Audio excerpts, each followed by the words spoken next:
অনেকেই যারা ফোর্থ সেমিস্টারে পড়ো এবং সামনে ইংলিশ পরীক্ষা, তোমাদের এলসিসি ইংলিশ পরীক্ষা রয়েছে, তো অনেকেই এলসিসি ইংলিশের কোশ্চেন যে আসবে সেই কোশ্চেনগুলো কেমন করে লিখবে, যেমন নোটিস বা যে যে বিষয়ের টপিকগুলো রয়েছে সেই বিষয়ে কী প্রশ্ন আসবে, বা সাপোজ একটা নোটিশ শিখে আসছে তারপরেও দেখা গেল সেই নোটিশটি সে পারছে না।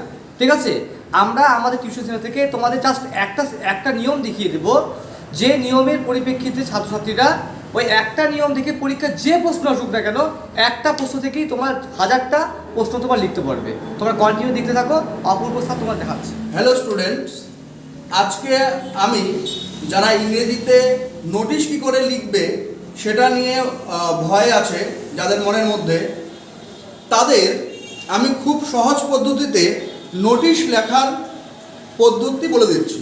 এই নোটিশ লেখার পদ্ধতিটা শিখলে তোমরা কিন্তু যে কোনো নোটিশ লিখতে পারবে। এইদিকে বোর্ডের দিকে তাকাও।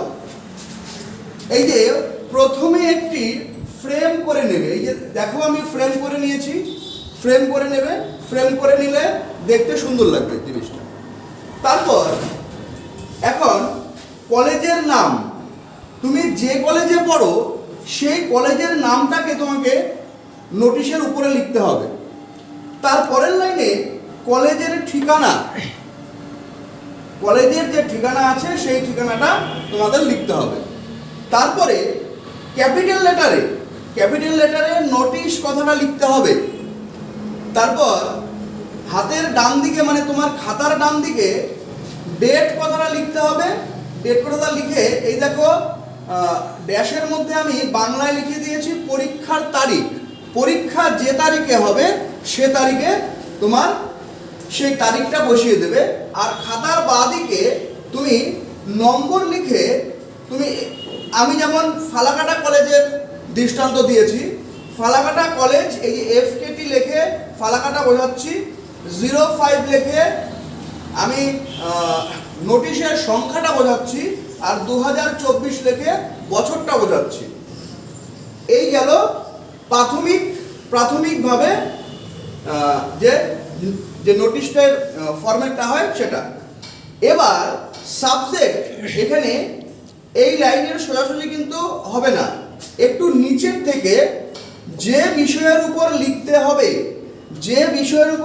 হবে সেটা কিন্তু আমি ব্র্যাকেটের মধ্যে ড্যাশের মধ্যে লিখে দিয়েছি। সেটা যে বিষয়ের উপর লিখতে হবে সে বিষয়ের উপর তোমরা লিখবে। তারপর একদম মার্জিনের সাইডে যেখানে একটা রেখা টেনে নিয়েছিলে, একটা বক্স করে নিয়েছিলে, সেই বক্সের সাইডের থেকে শুরু করবে, all the students are hereby informed that our, এই কলেজের নাম, এখানে একটা ব্র্যাকেট মিস গিয়েছে, কলেজের নাম, তোমরা যে কলেজে পড়ো সে কলেজের নামটা হবে। আমি আবার বলছি, all the students are hereby informed that our, কলেজের নাম, আওয়ার ইজ অর্গানাইজ, অনুষ্ঠানের নাম, যে অনুষ্ঠানটা উপর নোটিশটা হচ্ছে সেই অনুষ্ঠানের নামটা হবে। তারপরে ফুল স্টপ দেবে। ঠিক আছে? তারপরে line, the programme will be held on, যে তারিখে অনুষ্ঠানটা হবে সে তারিখটা দিতে হবে। যে তারিখে অনুষ্ঠান হবে সেখানে শুধু একটা তারিখ হবে। Our college field or room, যদি তোমাদের মাঠের মধ্যে অনুষ্ঠানটা হয় তবে লিখবা ফিল্ড, রুম লিখতে হবে না। যদি তোমাদের রুমের মধ্যে কোনো প্রোগ্রাম হয় তবে লিখবা রুম, ফিল্ডটা তখন লিখতে হবে না। তারপরে প্যারাগ্রাফ চেঞ্জ করে, everyone is requested to attend the programme বা সেমিনার অন টাইম। আবার প্যারাগ্রাফ চেঞ্জ করে বলে দিচ্ছি কি লিখতে হবে, everyone is requested to attend the programme অথবা সেমিনার অন টাইম। তারপর খাতার ডান দিকে লিখতে হবে, এই যে প্রিন্সিপাল অফ, যে কলেজে অনুষ্ঠানটা হবে এখানে লিখবা প্রিন্সিপাল অফ, যেমন ফালাকাটা কলেজে যদি অনুষ্ঠান হয় তো প্রিন্সিপাল অফ ফালাকাটা কলেজ, এখানে প্রিন্সিপালের সিগনেচারটা হবে, সেখানে কোনো সিগনেচার দেওয়ার কিন্তু প্রয়োজন নেই। আর খাতার বাঁ পাশে আমি ডেট লিখব।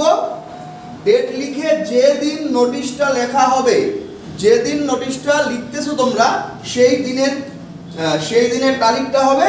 আর প্লেস মানে স্থানটা হবে কলেজটি যে স্থানে রয়েছে। যেমন আমাদের ফালাকাটায় কলেজ রয়েছে, তেমন এখানে লিখবো শুধু ফালাকাটা। তেমনি যে স্থানে কলেজটা রয়েছে সেই স্থানের নামটা লিখে দেব।